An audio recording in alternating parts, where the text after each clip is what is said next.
Hello everyone, today is the day 2 of mnemonic series. Hope you all are doing well and studying very hard for the NORCET exam and for any kind of examination you want to give in your life. So firstly we should know when is the World Alzheimer Day celebrated.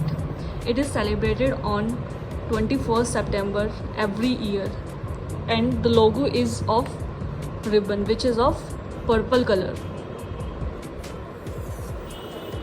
So it's a kind of progressive disease which affect a person's memory. For example, a person is having a mild dementia, over the period of time turn into moderate and then eventually to severe.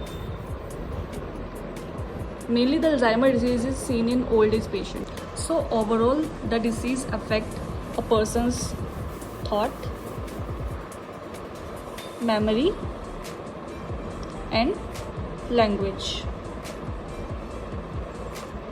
which together leads to loss of memory. So coming back to the actual topic, the 5 A's are, for the first A stand for anomia. Another A stand for apraxia. Next A stand for agnosia. Another A stands for amnesia. And the last A stands for aphasia. So let's understand what all are they. As the word itself is anomia. Nomia. Nom stand for nomenclature. So the nomenclature, the person is unable to remember the name of the things. For example, you are showing a person a pen, he is saying a candle, so that is anomia. Next is apraxia. Apraxia stands for misuse of the object because of failure to identify them. For example, the persons may be seen using a toothbrush, but using a toothbrush to comb his hairs. So the person is misusing the object because he is not able to identify them.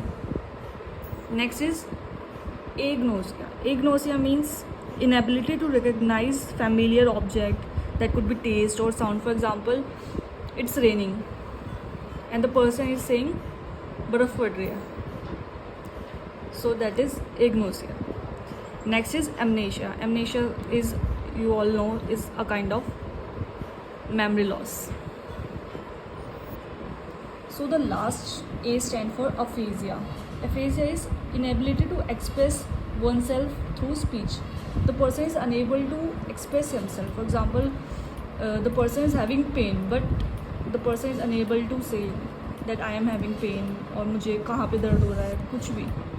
So these all are the 5 A's of Alzheimer disease, that are anomia, apraxia, agnosia, amnesia and aphasia.